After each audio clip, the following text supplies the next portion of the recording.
Good afternoon, everyone. A very warm welcome to all of you who have joined us today, both physically and virtually, for the launch of a new edition of Sustainability Exchange.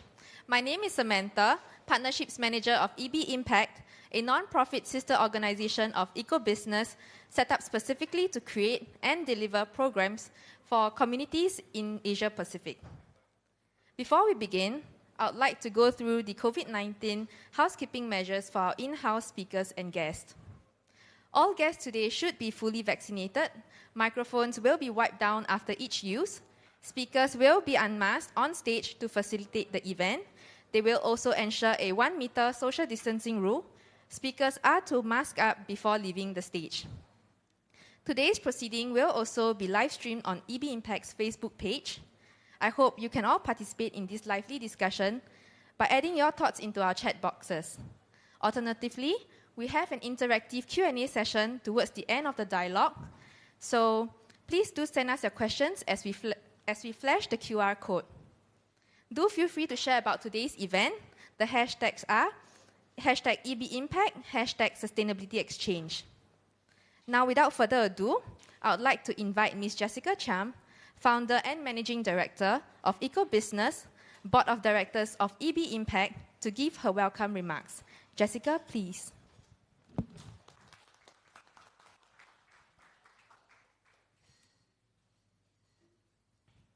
Good afternoon, everyone.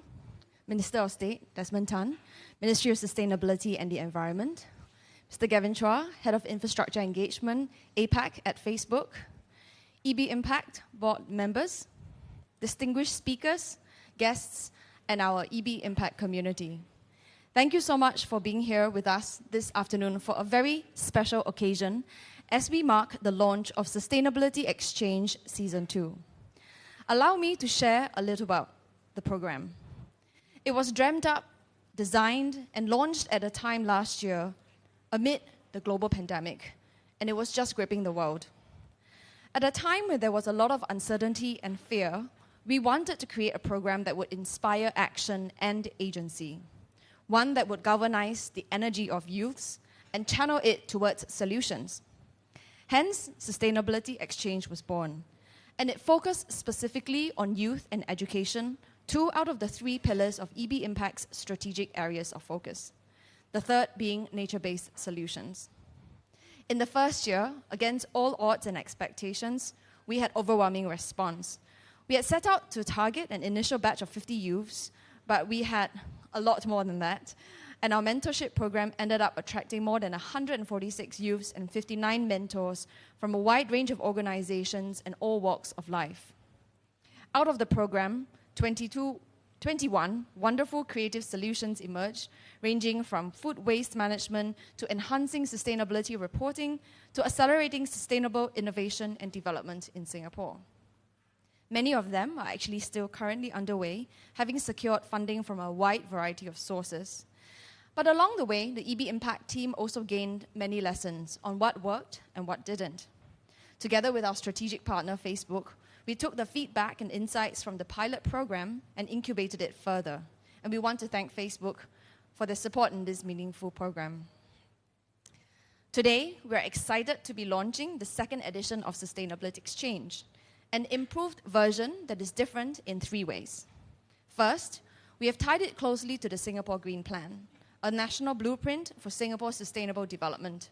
To enhance climate and economic resilience, the Green Plan sets out 5 key pillars: city and nature, energy reset, green economy, resilient future, and sustainable living. This Green Plan was actually launched after our first program, which had been originally focused on the 17 Sustainable Development Goals. We had organized youths and mentors according to their SDG interests and gave them the freedom to choose their problem statements. But one of the feedback that we received was it was actually quite tough coming up with the problem statements on their own. So the second thing we did that is new this year is that we formed a steering committee comprising of strategic and academic partners to carefully formulate a set of problem statements that are closely aligned to the 5 pillars of the Singapore Green Plan. Some of you are here, the members of the steering committee, so we thank you for spending the time to create with us these meaningful problem statements that are focused on change and action. These problem statements will be released today alongside the application forms for youths and mentors to indicate their interests onto which problem they would like to solve. The youths and mentors accepted in this program will be matched according to their interests and to come up with solutions.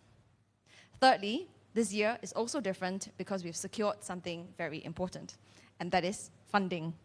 We're excited to announce that we have secured a $100,000 commitment from OCBC Bank to fund the top 5 projects from this edition.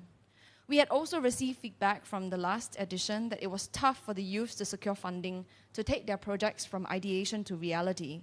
Many of them applied to the SG Eco Fund, a $50 million fund that supports environmental sustainability and involves the community, but not all of them qualified. And also it has specific application windows. So even teams from the first edition have now applied in the second application window, and we continue to encourage our community to apply. But we also reached out to our partners, OCBC Bank. And here I'd like to thank Isabella and Ching Ching specifically for being such wonderful partners for our sustainability programs. Under the OCBC Cares Environmental Fund, the bank will fund projects that can directly mitigate climate change issues.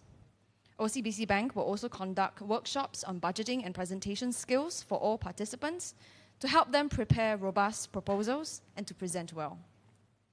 We will also be focused on measuring the impact and the outcomes of this program, and we are going to be very excited to be receiving the applications from youth and mentors for this edition. The application officially opens today. We will be assessing them and selecting participants by the end of the year, and the 3-month mentorship program will begin in January. I'd like to conclude my remarks by thanking our strategic partners at Facebook and OCBC Bank, as well as the Climate Action SG Alliance, which I chair, Minister of State Desmond Tan, our academic partners, NUS, NTU, SMU, SUSS, and Singapore Polytechnic, as well as the Eco-Business and EB Impact team. I'm looking forward to a lively discussion and interacting with all of you today. Thank you very much for being here.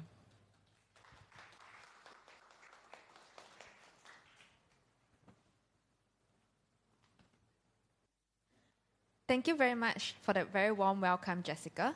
I'd now like to invite Mr. Daniel Lim, Public Policy Manager for Facebook, to give his opening address. Daniel, please.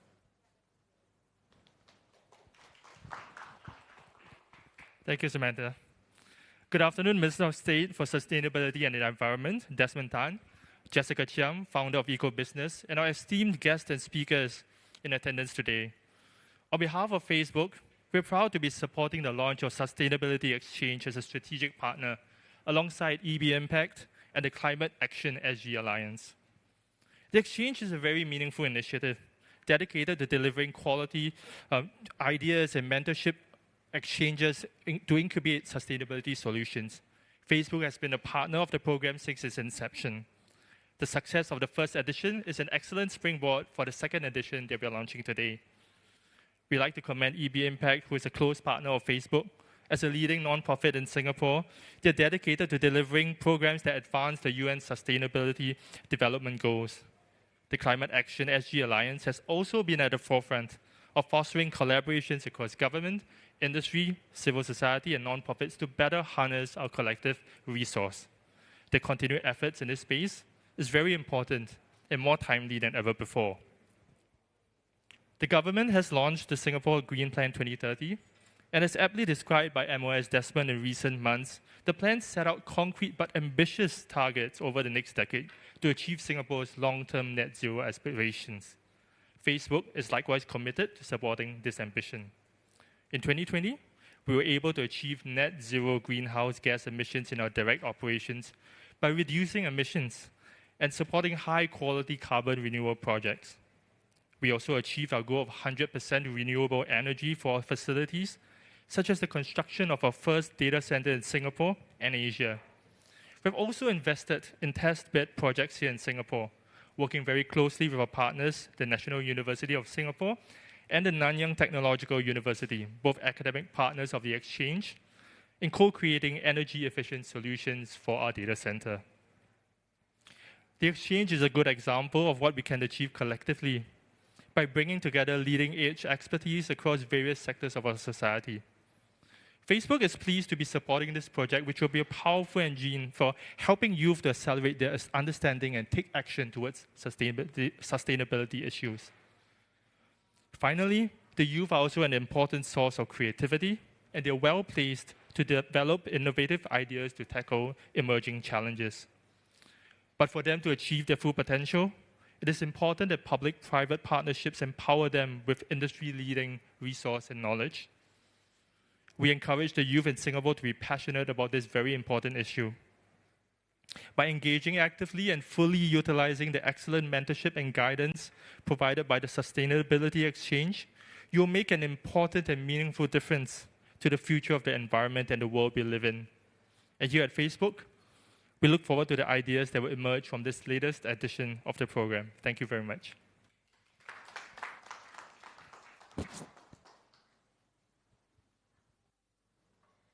Thank you so much for your thoughts, Daniel. I'd now like to invite our guest of honor, Minister of State Desmond Tan, Ministry of Sustainability and the Environment, to give his keynote address. Minister, please. Thanks, Samantha. When you say keynote address, I thought maybe I should refer back to my speech. But it's okay. I'll just make a few remarks. Since it's such an informal setting, I think we all appreciate that today's event is not held over Zoom, right? Instead, we are meeting each other face to face. It's small little things that we probably miss as a result of COVID. Taking off our masks, shaking hands, just seeing each other nice. So I just want to say hello to Jessica for starting this important movement in this program, and also thanking Facebook and OCBC for coming on board. This Sustainability Exchange is a meaningful program to bring together various partners, including our young people who are naturally quite passionate about sustainability and fighting climate change, as well as our business leaders, many of you are present here today, as well as the academic. I think it's a great opportunity for not just talking about the sustainability challenge, but how can we then bring some of the ideas together and solve some of the real-world problems. Right, so I just want to cover very briefly 3 key points in my speech, or just remarks. The first one is Singapore's journey in sustainable development. We probably know a lot about the Green Plan, but not many of us might have known about our journey since independence and how we focus on sustainable development in Singapore. The second part is, of course, I'll be talking to the participants and the youths about what are the opportunities as we move towards a low-carbon transition future. Right? So what are the economic and policy opportunities presenting for your ideas as well? And thirdly, the importance of partnership. Right, so I'll start off with the first point about Singapore's sustainable development journey. Many of us would know that, being a small island city with very little natural resources, with very limited land, manpower, almost no alternative energy sources, we have to emphasize a lot on how we consume and how we develop. So from the very day where we became independent, we are very mindful that our economic development should not be at the expense of social inclusion or even environmental impact. So we've been very mindful to make sure we balance these 3 elements carefully, so that as we even build our industry and our economy, it will not be at the expense of environment protection even. So you might have heard of the Clean Air Act in 1970 that we passed as we were industrializing our economy. We were very mindful that our quality of air must be maintained. And the Act as a legislation controls the quality of air pollution by our industry as well. So that's our commitment to maintaining fresh air. And you heard about City in the Garden in City, and you arrive in the airport, you drive through the entire AYE or ECP, you realize how much emphasis we place on greenery. More than 35% or 40% of Singapore is covered in greens. And even as the Green Plan talks about city in nature, we are continuing committed to invest in preserving our greenery and our biodiversity in Singapore. So that's our journey. But of course, in more recent times, we talk about the Green Plan. And really, the Green Plan is a accumulation of what we have done in the past and what we've been doing in recent times as well.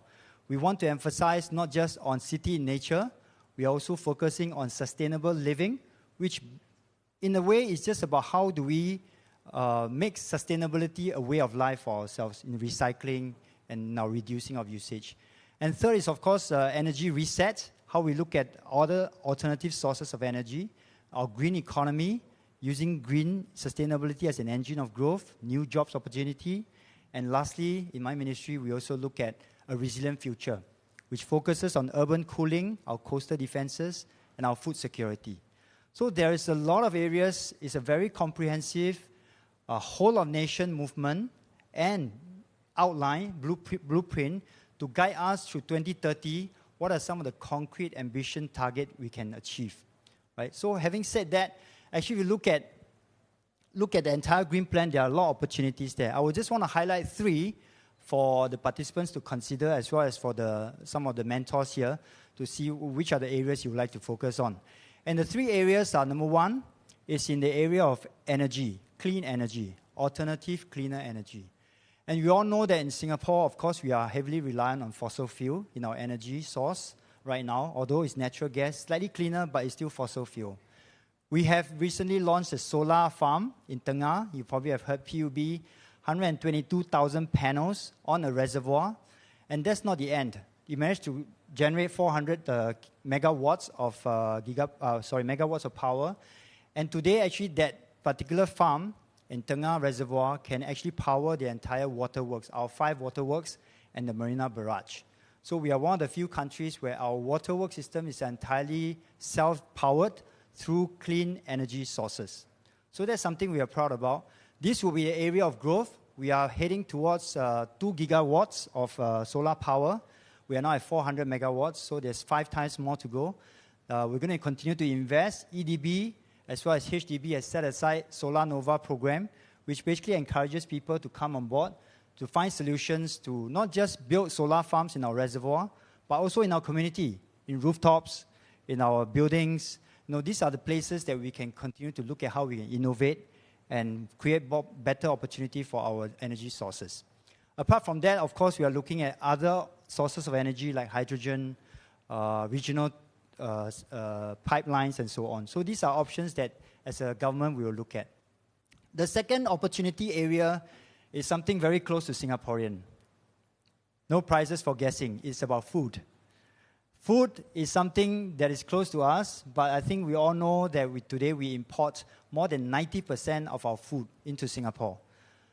A lot of we consume here in Singapore are imported.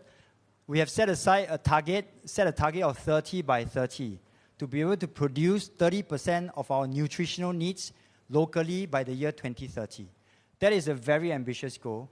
And accompanying that, it means we have to relook at our master planning of our land.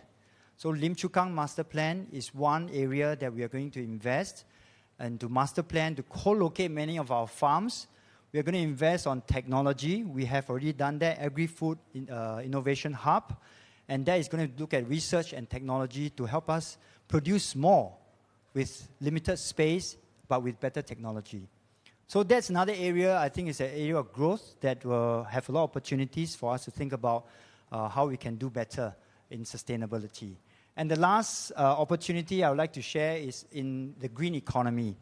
And that has to do with how can we support our industry, our existing industries, to go green, to reduce energy use, to invest in alternative energy technology, as well as to be more efficient in our energy use as well. So we have funds set aside by NEA, by EDB, as well as recently a program set aside by ESG. All these are out there to be tapped by groups, individuals, organizations, as long as you have good ideas, you have good programs to help us save our energy and reduce our carbon footprint. Right, so these are the 3 areas I would like to share with you as opportunity for this sustainability exchange. And finally, I would like to end off by saying that, as Jessica and even our friend from Facebook mentioned about David, right? Daniel mentioned about the importance of partnership and collaboration. And that's why we are all here from different backgrounds and different industries coming to do one thing in common, to build a more sustainable future for Singapore. So I think it's an important journey, and I want to encourage all the participants or future participants, as you are being partnered with mentors from the industry and academia, it is a good opportunity to learn not just about the challenges, but also what are the important conversations on trade-offs of being in Singapore with limited resources and all that. How can we reach a net zero carbon emission situation in the most expedient time, and what are trade-offs we have to make as a nation and as people. So on this note, I thank again EcoBusiness for organizing this Sustainability Exchange, and I wish everybody a fruitful exchange today is in the form of the panel as well as in your takeaway. Thank you very much.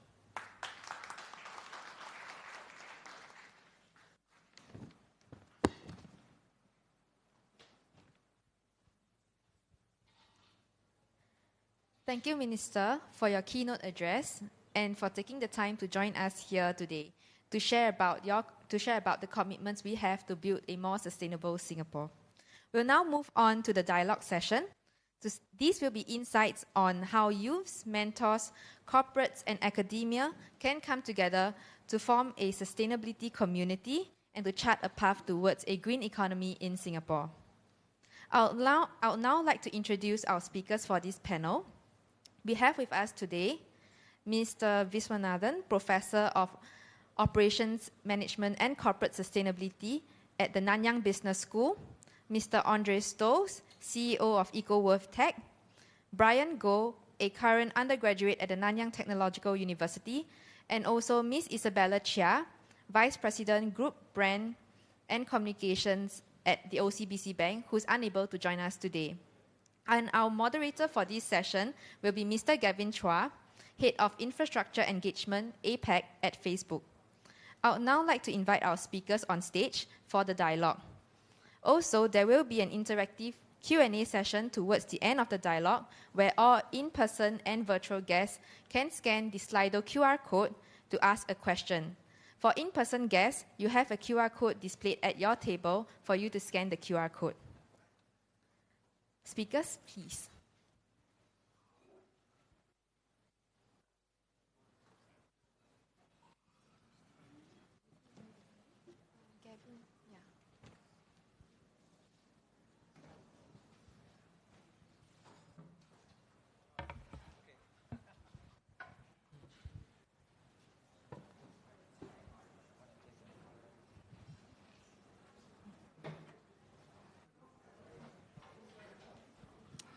I have to say there was no pre-arrangement on the seating arrangement. I wasn't sure where I was sitting, so I had to now be in the center of attention. It's really wonderful, I have to say, to be in a setting like this. As MOS Desmond has said, this is a very casual, informal setting. So those in the audience online, I wish you could have been here to join us. Unfortunately, we had limited seating. But it's very wonderful to see some of the friends that we have in the room today. In fact, I saw a friend earlier the moment I walked in, and then she said, let's play a game. Let's try to guess who each other is wearing our masks. And indeed, it was quite fun because after a while, we did catch a number of folks that we came to know so dearly through our virtual meetings and then now face-to-face like this. So it gives me great privilege to be able to help moderate a wonderful dialogue session like this. And the reason is we don't just want to be a sponsor. We want to get to know our partners, our mentors, and our participants, right? The youth participants as well. So we want to get to know them a little bit better. And I think this is also a way for all of us, for the time that we have today, about 45 minutes, to really catch the heartbeat of the community, right? It goes to the theme of the session that we have today, which is what is the community heartbeat for building a green economy in Singapore, as we've heard from MOS Desmond as well on the green plan, the vision for the green plan. Right, so without much ado, and unfortunately we don't have Isabella from OCBC joining us, but we have Jessica Chiam, my dear friend, who's kindly agreed to stand in. And in fact, there's a lot that we can talk about and share. So Jessica, when we first started on this journey together, on just developing the concept for the sustainability exchange, can I just ask, what is your vision on how corporates and academia can come together? Thank you so much, Gavin. Just like to apologize on behalf of Isabella. She had actually accidentally got food poisoning, which was why she couldn't turn up. And she asked me to stand in for her to represent OCBC Bank, which is quite funny because I'm not an employee. But I think that that partnership is really very valuable in this edition because we had a lot of requests from our youth groups who wanted some guarantee of funding for their projects, and we are therefore very happy. So I will try my best to represent that angle. But coming back to Gavin's question about how this program started and the kind of collaboration that we wanted to see, I think it stems from the fact also that in Singapore, for better or for worse, a lot of people have the perception that the government solves our problem for us. And I think that with a challenge like sustainability, what we've realized is that it really requires collective action and that it can't be something that the government solves alone. And so when we actually were brainstorming the inception of this program, we were wondering, how do we galvanize grassroots action? How do we inspire youths? How do we get mentors to give their time and their guidance to the youths who are increasingly vocal about these sustainable development challenges and also increasingly passionate about solving these? So as we came together, we said, well, wouldn't it be wonderful to have a community in which corporates were working with the youths, which we're working with seasoned professionals in the real-world context, really understand our real-world constraints, like Minister had mentioned, and also to work with academic partners to go really deep into some of the issues that we face. So some of the problem statements, for example, that we created, for example, on mobility, we know that we need to transition into a cleaner transport system, but how do we get there quicker? It requires infrastructure, it requires consumer behavior, and it requires us to really think about what are some of the solutions that we can implement on the ground level. So I think it was very exciting then that in this second edition, we were very proactive to engage the institutes of higher learning, and we're very happy to have them as partners this year to give us their perspective on what are some of the technical challenges, but also the societal challenges that we see, and then how can we go about really meaningfully co-creating some of these solutions. So those are just some high-level thoughts. Thanks, Jessica. I think it's really timely to have Prof. Vish with us, to your point, trying to better understand how academia can play a role in this process. Indeed, for my time with Prof. Vish, I've also learned that there's a lot that the universities have been doing on this front to really show up more interest in sustainability. But Prof. Vish, if you don't mind, maybe taking a step back and just let the audience understand what is your long-term vision in this, not just representing yourself, but the Nanyang Business School as well. Yeah, first of all, thank you for inviting me to be in the panel, and thanks, Jessica, for stepping in. Otherwise, there wouldn't be diversity in the panel in the first place, right? So there are two things. One is short-term and one is long-term. As a country and as universities, I believe we have gotten our act together in terms of the long-term challenges. So when you look at energy, as the minister also alluded to, as a small nation, the extent to which we can go for alternative energies is somewhat limited, other than having solar on the reservoir and on the rooftop, which probably just accounts for only about 10 to 15% of the energy consumption. We need to think long-term as well. And for that purpose, the universities, as well as with the support of NRF and in partnership with overseas universities that are represented in the CREATE campus, are working on long-term projects. It could be addressing challenges on not just 30 by 30, but the 2050 food challenge, looking at urban farming as a possible solution, not just urban farming of greens, but possibly urban farming of even proteins, for example, right? Then the other big challenge is, yes, maybe we can address the energy puzzle eventually by importing maybe hydrogen from other countries. Even the hydrogen part itself is a challenge, because how do you generate hydrogen more efficiently, that is green hydrogen? Again, that becomes a long-term research project, which, again, NRF and the universities are working together on. There are other things like decarbonization of the downstream for chemical industry. Yes, we can say oil and gas will eventually probably move away and we have clean energy solutions.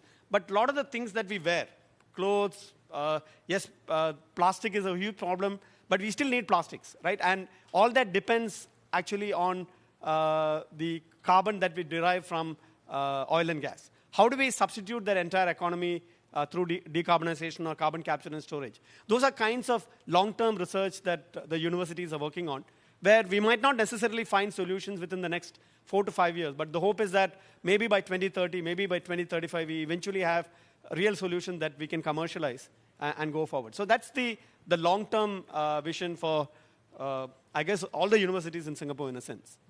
That's wonderful. That's really encouraging. And I think this story needs to be told and heard a lot more. The fact that the local universities have been doing so much work on this front and recognizing that this is a complex problem, a complex challenge.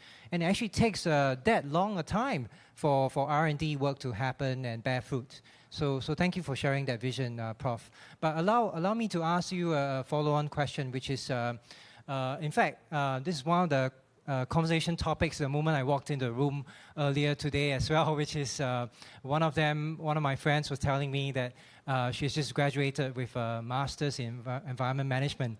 And then I told her in return that in my conversation with Prof. Vish, that in fact the universities are now thinking about revamping the curriculum to make it even more accessible. You don't have to take a master's in environmental management in future. You could mix and match. In fact, not just coming from NTU, I'm hearing also from other universities they are planning.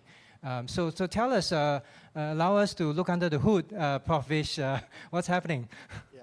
So, of course, we have specialized programs that focus on environment and sustainability. So, in NTU, we have Asian School of Environment, where we have undergraduate programs specializing on the environment itself. And similarly, NUS also has things, so does SMU. But the idea also is to make sure that every graduate that comes out of the university is aware of sustainability as a challenge. So in NTU, actually, right since about 6 years ago, there is a core requirement in the undergraduate program that they need to cover sustainability. So that has gone through several editions of it. First, it was at the school level. We had to make sure that in the business school, every undergraduate, Bachelor of Business and Bachelor of Accounting, went through at least one course on sustainability. Then we took it to the next level to have it as a core curriculum across the entire university. So we recently revamped our integrated core curriculum, and in the new version also we have sustainability as a core requirement across the entire university. So that's at the undergraduate level. At the MBA level, within NTU itself, I'm very excited to champion a new MBA track in business sustainability. We want to have a track rather than a whole-scale focus just on sustainability, because you need to have the sustainability mindset. Ultimately, we need to have the triple bottom line as well, the 3 Ps as well. So they need to be trained in business, strategy, marketing, yet to have a sustainability mindset. So we decided that rather than going for a full-blown MBA in sustainability itself, they take all the core courses, but then they take a substantial number of electives that focus on things like green marketing, sustainability reporting, green financing, corporate sustainability, and so on. So those are the education efforts that's going on. And the same happens in NUS and SMU as well. There's a lot of effort going on. Right? That's really encouraging. I'm not sure, Brian, after hearing about Prof. Vish, what do you think? What are your thoughts? Yeah, actually, I think that I kind of agree with him. I think that this sustainability mindset is quite important to all students of NTU. Myself, I am a computer science student, but actually I'm hoping to achieve this sustainability mindset and be able to contribute as well. So actually, I think I took a course about about energy resource management. It was about learning and exposing myself to the energy problems of the world and how to actually keep things sustainable. Yeah, so that's for me. That's great. That's the reason why I asked you the question, Brian. And coming from a comm science background, it's just amazing how you have just developed an interest in sustainability. Would you mind just sharing a little bit more? Like how did you catch the fire? Yeah. Oh, my journey towards sustainability. All right, I think it started when I was in secondary school, where I was just getting exposed to what is renewable energy, the basic forms. And I think it slowly evolves over the year, as is with my knowledge and exposure about environment as a whole. So I came to learn more, such as not just the energy itself, but what are the pros and cons of each renewable energy, and which one is, like Singapore is suited for which one. And I came to realize that even though there's this idea of renewable energy, the feasibility of implementing plans and policies for renewable energy to continue to replace our energy consumption is actually quite intricate and problematic. Yeah, so there's actually a lot of things to consider, and I actually hope that with my exposure and knowledge, I'm able to use this chance to further expose myself. To put my knowledge into action, I would say, because I feel that after learning all of this and learning that it's actually a big problem, I feel that I wanted to have a chance to put into actions what I know and be able to contribute to the environment fight. Yeah. Thank you, Brian. I was really caught when you said about wanting to turn just knowledge or awareness that you have gained into action. I think that is quite a rare motivation that we don't really come across a lot these days. well, depending on the type of audience that you engage with. But really, Brian, I think that is quite admirable, the fact that you're motivated to want to do that. Can I just ask you, not to put you too much in the spot, but based on what you have been learning and getting trained on computer science, how do you see yourself applying that domain into something else different, sustainability? I think that's something that I'm searching for an answer, and I hope to also find it through this program as well, to be able to know how to exactly, if possible, to have my technical skills come into place in sustainability. I think one example could be maybe the analyzing of data to understand consumer behavior, or even understanding the data in terms of understanding consumer behaviors. Yeah, so I think that's one way. I think more than that, there's also this topic for me about recycling, reducing, reuse, like the 3 Rs, right? Because we know that Singapore has also a wastage problem where our Semakau landfill is expected to be filled up quite soon. So actually, one such expertise of my computer science technical skills would be to actually, I would say, find out the reason behind why the 3 Rs are not working as efficiently, why we are not recycling that much. I think it's not really it's not really highlighted, but I think even though the government has a lot of plans for us to reduce, reuse, to recycle, to help us to do all this, I think in Singapore, if I'm not wrong, the rate of recycling is still quite low. And I think that one such example of how I use it was to come up with ideas to understand why are people not using it. Is it because of not being informed, and how can we inform them better, or etc. Yeah. That's wonderful.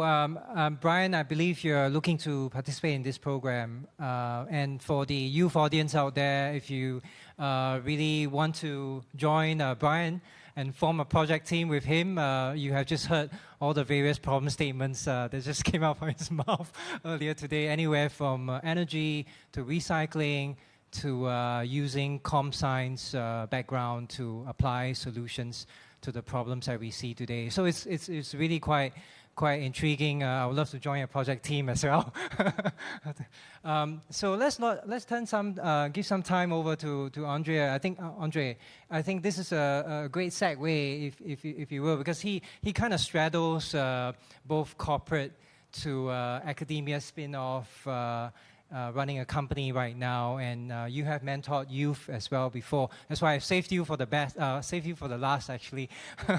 And Andre, please start. Maybe allow us to learn from your own career journey. I understand you were at P&G, and then you then started a company which was an NTU spin-off, by the way, Prof. Vish.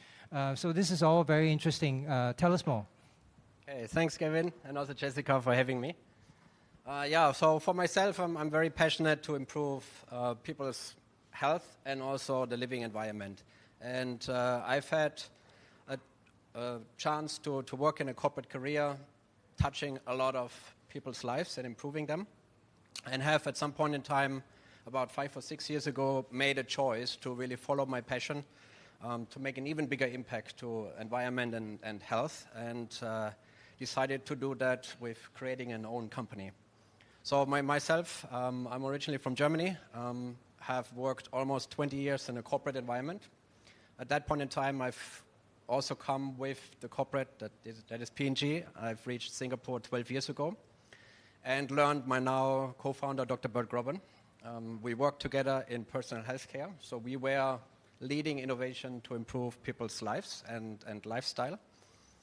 And we saw a couple of challenges that corporates have in taking really meaningful breakthrough technologies to market. Of course, some of them is driven by that the technology needs to have a certain readiness if it's coming from an outside party. Others are resource prioritizations to deliver the month by month or quarter to quarter results. And we've decided to kind of like create our own company, to do that in an environment that enables us to take and work on truly meaningful technologies. So we've left the corporate world, despite having had a fairly good, successful career. We've started Budding Innovations, which is an end-to-end business builder that works with the corporates, with SMEs, but also with startups on new innovation to improve in areas of preventative healthcare and environment. And also we've looked at what could be breakthrough technologies that we can bring to the market in the area of sustainability. And my co-founder has worked with NTU together and seen this, what we at that time kind of validated as a breakthrough technology invented by NTU that was available for licensing. This technology is kind of an environmentally friendly sponge that can separate oil from water or organics. And we've seen that some corporates were looking at the technology, but because it was too early stage, nobody wanted to really pick it up. And we've then decided to put our muscles together, take up this technology as part of a licensing deal, and create a startup company around it. And that is how EcoWorth, which is the name of the clean tech startup, was born. And we took that technology. We were able to found the first angel investor, private institutions. To get started, we founded the small first team. We got the first clients engagements. We were validating on small scale this technology on clients' actual wastewater. And with that, we were able to advance the readiness level. We were then able to get more funding, to attract more supporters, and really bring the startup forward. And after, let's say, around close to 5 years, we've finally been able to get our first paying customer. So it has not been an easy journey. We're still not over the hump and out of the so-called the valley of death, but it's something that we have brought to and put into actions. And of course, 5 years ago, I think the thing that attracted us to take up this technology was the aspects that the material was made out of an upcycling of a waste material and being able to treat other waste streams to generate value out of it. So we call it waste to worth. You could call it other things. It's part of a circular economy kind of approach. That is what we found really interesting 5 years ago. However, honestly, 5 years ago, I think that topic didn't find much traction. We had to do a lot of awareness, trying to convince others on that journey. A lot of times people did not look at the waste. They didn't want to have anything to do with the waste. I think now times have changed. It's becoming more trendy. I think the whole climate issue is becoming more dramatic. The whole waste issue is becoming more severe, and now we see that there's more tractions, more willingness to do it, and that is also why I think this program is interesting to just share more awareness about this issue and trying to find partners, young resources, big corporates to make a difference there. Thanks, Andrea, for sharing the journey. I think it's quite inspirational that you took that great leap forward 5 years ago. Has it been 5 years or longer? Yeah, 5 years ago, with no paying customer until quite recently. That's quite incredible. Can you just share a little bit like what changed? Like what changed on the mindsets of the clients that you've been trying to engage? Like what made them decide that this is the time to engage EcoWorth for the solution that you provide for their business? I think it's a couple of things. One, I think definitely climate change is real. It's there, and it's putting a lot of pressures on companies, right? Companies, on the other hand, of course, also want to innovate, want to be more sustainable. And they internally put up their corporate social responsibility programs that, in our case now, requires, for example, a corporate to reuse their wastewater, to deal with waste in a responsible way, right? And this is, of course, helping us. With that, of course, there's positions, there's resources being available in the corporates, like innovation departments, sustainability departments, that we can now talk to and find a bigger ear. On the other side, simply legislation, I think, is tightening in almost every country. For us, again, we're in B2B wastewater remediation and waste to worth. There's stricter requirements of the quality of wastewater that a company can release, and it's getting more and more strict.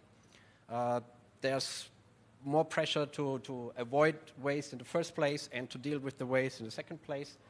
And the whole point of upcycling and utilizing waste is, I think, becoming more important. And that is something that is doing to our advantage. Yeah, I get the sense that your time is now, which is, I think, encouraging for anyone wanting to start a business, right? You may not feel the same pain points as Andrea did five years ago. I think right now it's a quite a privileged position to be in front of different players in the ecosystem as we speak. They are very, very conscious about solving this problem together with you. Yeah. So, but coming back to Prof. Vish, from what you've heard about Andrea, I'm sure you were not quite involved in the spin-off itself, but if you were to look at his business as a case study, what would you say? I guess whenever you start anything that is a green initiative, you have to go through challenges. I mean, I can relate to waste, for example. The first time I actually did a supervised undergraduate project related to waste was way back in the late 90s. So even then, we actually had campaigns to try to sort of separate different kinds of waste. So with a lot of fanfare, we'll have campaigns done in HDB towns as well as in condominiums and offices where we'll have a green bin and a yellow bin and a red bin.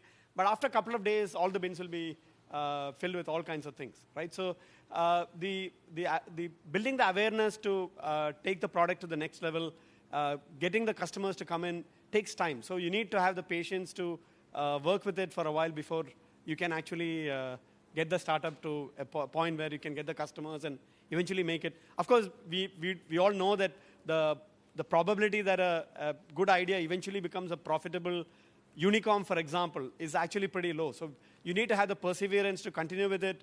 And if you fail in the first venture, you need to sort of pivot the ideas and see what worked well and then go on to the next one, right? So, yeah.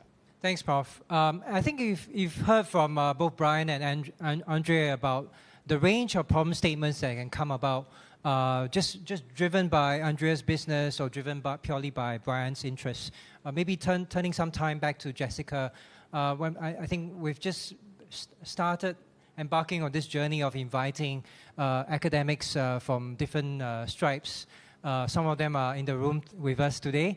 But coming back to you, Jessica, like in terms of how we work with academia on defining the problem statements, offering more guidance, right, for the youth participants, can you share some tips and tricks on how to approach these problem statements? Yes, thank you so much, Gavin. Just picking up on Andre's point, actually, I just want to make a point about entrepreneurship, because in the first edition, I remembered that the groups that came up with projects, one specifically actually asked for a meeting with me, and the group had actually come up with an idea for a sustainable finance education platform. And it was actually a very interesting idea which the market has yet to address. And she actually came to me and said, do you think I should start this as a business? And I said to her, well, this is actually a need, and it would be great if you guys could work full-time on it. But she was conveying that, she felt a little bit of fear and uncertainty, and she was starting a full-time job. And I think there's something to be said, and I mentioned this because that spirit of entrepreneurship is something that is very important that we need to cultivate among our youth. And I hope that this program is a stepping stone, right? I mean, we can't offer the entire ecosystem support, but if we can actually start them to actually think about solutions and then go on an entrepreneurship journey like Andre has, then we would have a lot more doers and creators in society. So that was the point I wanted to make. But then going back to your question on problem statements, I think what was really useful this year, getting the steering committee and expertise, the professors to come and join us, is that we actually went through pillar by pillar, and we thought about what is the problem that we are facing here in Singapore. So one of the problem statements, and I would encourage all of you to kind of read the problem statements because they're thought-provoking, right? One of them was that Singapore wants to get to a net zero position. If you go to any press conference or any climate-related meeting, that would be the first question: why hasn't Singapore pledged net zero? And of course, the intention and the desire is there, but the reality is we don't have a hinterland. I think Minister of State had mentioned also that we are alternative energy disadvantaged. So if you consider realities on the ground, how are you going to tackle that problem while still getting to net zero, do we have to consider things like nuclear, which is very controversial, and I think we've ruled it out. But, you know, it's one of the energy sources. I'm not advocating for it. I'm actually against it, but I'm just, you know, saying it for the sake of debate. And then with renewable energy, how much of our sea, you know, can we reclaim and put, you know, solar panels on? How much of our rooftop can we put that on? So the realities are very, very clear. If you look at the energy problems that we have today, right, the energy spikes and the volatility, we've had 5 energy retailers shut down in Singapore as a result of this volatility because they cannot, you know, they cannot sustain their business. So then how are we going to address that issue very realistically? So that's one example of the problem statements that we came up with. And then there were some other interesting perspectives that academia was, you know, the academic members were raising for us. And, you know, it came down to specific things like the 30 by 30 food security target. And it's great that the government has set aside, you know, a piece of land in to do the agri-tech park. But then if the locals are not supporting the local consumption of food, then how are the businesses going to sustain themselves as well? So there are many, many pieces coming together. And I think what was really helpful was getting all these different perspectives, very diverse. And we had to have many iterations of these problem statements before we came up with the final set. And they're not perfect. They are certainly non-exhaustive. But I think it's a good starting point because, you know, one of the things that we were very aware was that the time for awareness is over. I think everybody is aware of our climate change issue. Everyone's aware of our sustainability resource crisis that we face. So the time is for action. So then how do we actually do things rather than just talk about it? So I think that is, you know, the value that we gain from engaging academia, and something that we will certainly continue. Thank you, Jessica. We've reached the end of the dialogue session, but before we close, may I just invite each speaker to just share maybe 1 or 2 liners on what you see, what you hope to see as a possible outcome of this program. Maybe starting with Brian. So the question was, if what do I want to see at the end of this program? Well, I think like I said previously, I think one of the more important one would be to really see my actions enacting change, like to actually enact change through my action at the end of this program, where I actually come up with something to actually help the environment with concrete plans laid out and fulfilling a target maybe. Yeah. Thank you, Brian. Andre? For me, first of all, what I like about the program is very tangible. It's actionable and it's short-term, right? It's supporting the Singapore Green Plan and not something undefined how to get zero carbon by the end of the century. It's very meaningful, making Singapore a nicer place to live. I like that, right? There's a lot of partners, experts in this program that have resources. We heard about the funding today, a couple of corporates, experts. I like that as well. There's a lot of muscle power, and I hope that I'm all about for making impact, that something meaningful will come out of it. Third, I think youth are involved. They're the next generation of leaders that have to deal, first of all, with the impact of climate change, but also who can make a big impact. And personally, I was young, I had mentors, I was lucky I had mentors, and that's something I want to bring into this program as well, to help guide these people, make a positive impact and make a change. That's great. Prof? Yeah, so for me, it's addressing short-term issues. Long-term issues, I guess we need to find those silver bullets to research and so on. So when you look at short-term solutions, whether it's each one of the 3 points that the minister mentioned, the green economy, the clean energy, as well as the 30 by 30 food challenges, there are lots of smaller problems that one can look at. For example, how do we reduce food waste within Singapore? Maybe the farm to the retailer part we cannot handle because it's not within our control. But the retailer to the home and the waste at the retailer as well as at home at restaurants, how can we address that? How can we address people? 5 years ago, the Prime Minister announced the card light strategy, right? How do we get more people to actually use public transport with the increase in the number of lines that we are building in? How do we get people to move from a linear economic thinking to circular economy? How do we make sure that right now everything goes into Pulau Semakau and we don't have space there after about 25 years? How do we actually reduce the amount of waste that we generate and we actually recycle it back? Those are relatively low-hanging challenges that we can address ourselves, and also how do we become more responsible in terms of consumption, right? Those are kinds of things that we can handle in the short run, and that cannot be handled by one individual. It requires the entire ecosystem to handle it, and these are projects where we will find wins a little more easily, and that sort of energizes us to do more, right? So, and that's what I would look for in this project. Relatively low-hanging fruit. Of course, we make it tougher and tougher as we go along in the journey, but we see some wins, quick wins easily, so that inspires the entire community as such. Right? I can guarantee Prof didn't manage to see the final set of problem statements quite yet, but he seemed to have known about them already, which is quite funny. Thank you, Prof. Jessica? I've been asked to remind you that there are questions on Slido, by the way. Okay, great. I think my wish for this program, I think, comes back to something that I mentioned at the start. And if I could sum it up in one word, it's agency. I would love to see that sense of urgency and agency from youths and mentors from this program.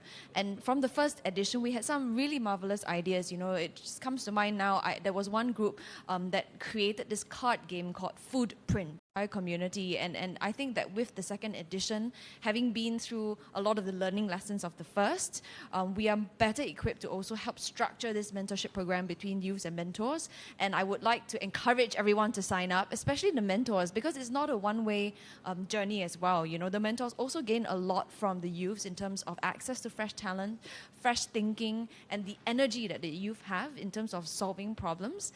And so, yeah, I'm really looking forward. I'm super excited to this second edition. Thank you, Kevin. Thanks, Jessica. I have to say, the speakers, you're not quite off the hook yet.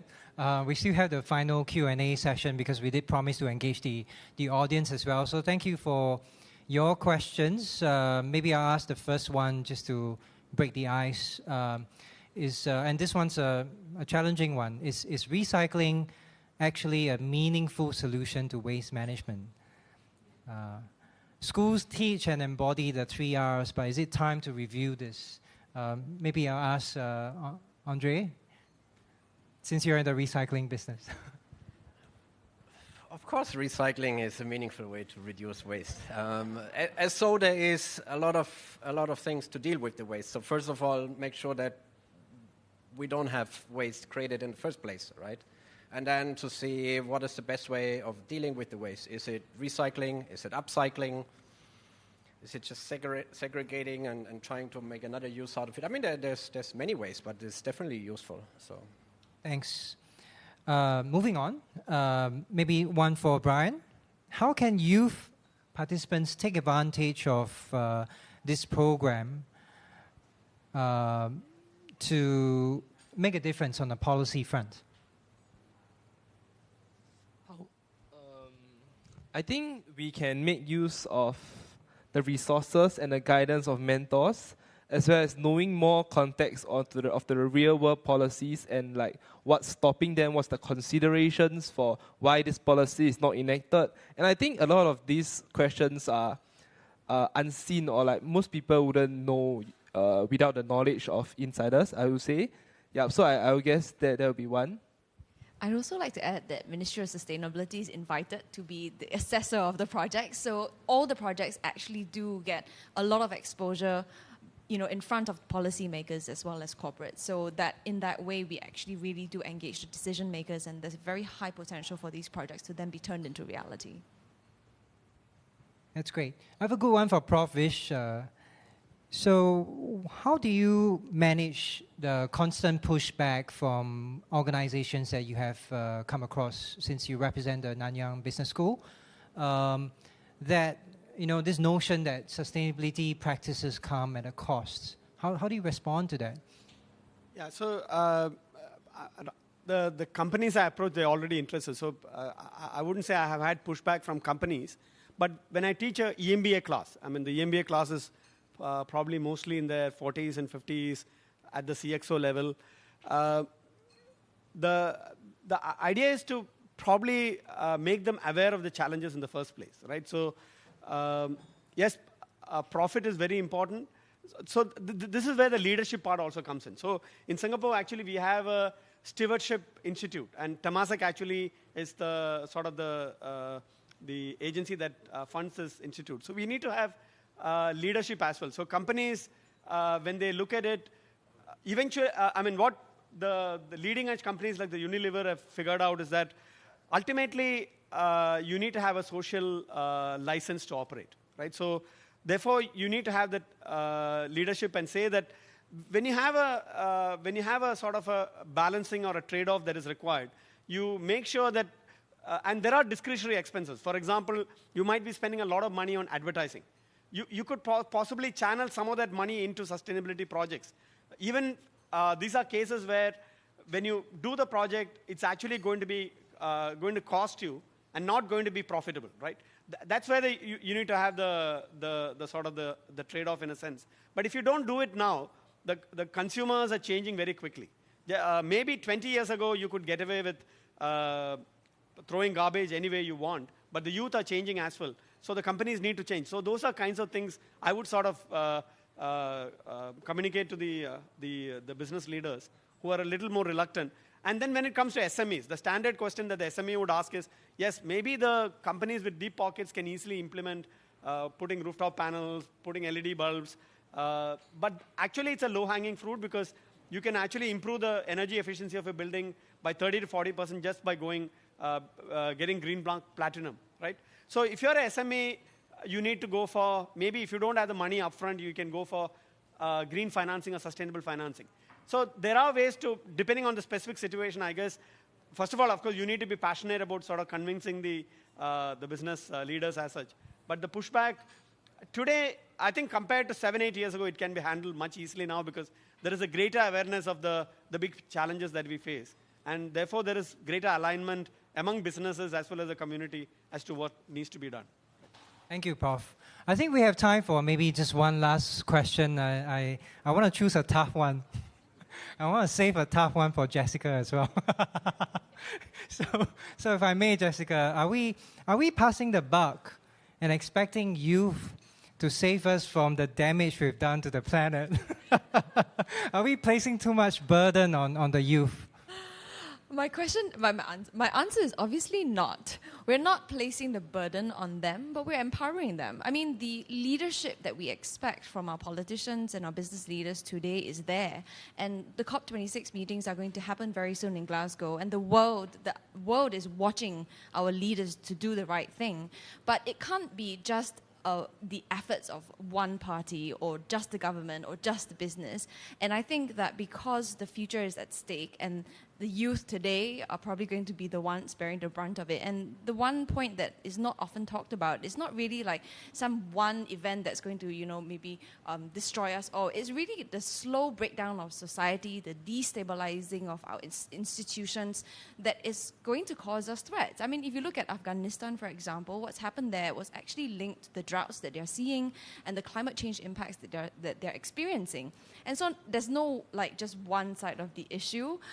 And because the future is at stake and the youth feel so strongly about it, I mean, we've seen the likes of Greta Thunberg and that movement spread across the world, and we need to be able to empower the youth to do something. So it's not just the youth doing something, but we're empowering them to be part of this entire movement to create solutions. So I think it's everybody's responsibility, really. So we're not passing the buck here.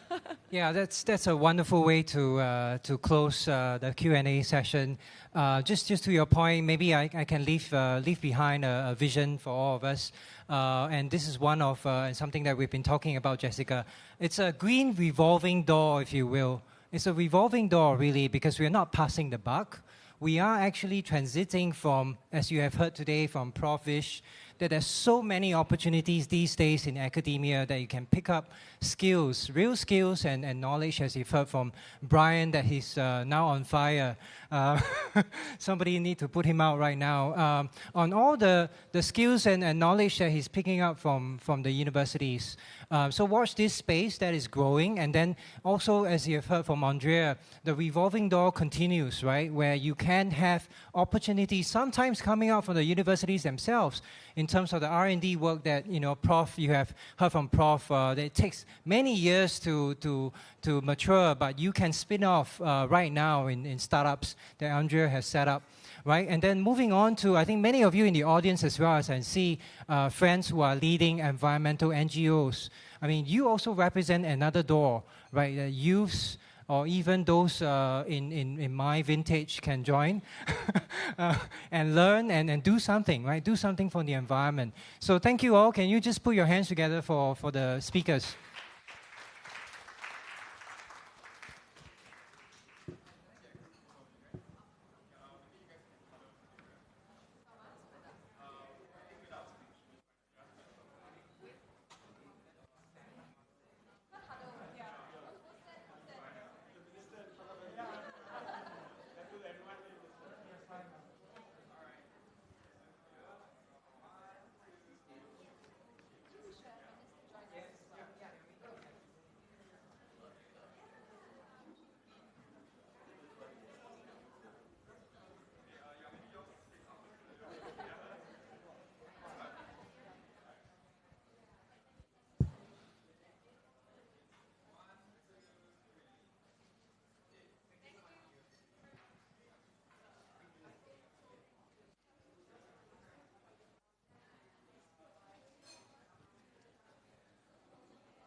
Thank you, speakers, for that wonderful session.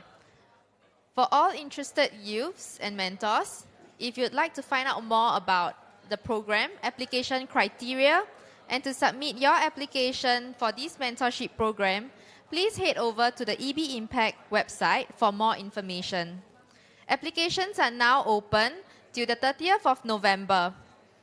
We have now come to the end of our event. I would like to again thank our strategic partners at Facebook, OCBC Bank, as well as the Climate Action SG Alliance, Minister of State Desmond Tan, our academic partners NUS, NTU, SMU, SUSS, and Singapore Polytechnic, and the Eco-Business team. I hope that our guests, both in person and online, who are with us today, have learned something this afternoon. Thank you so much for your time and have a great week ahead.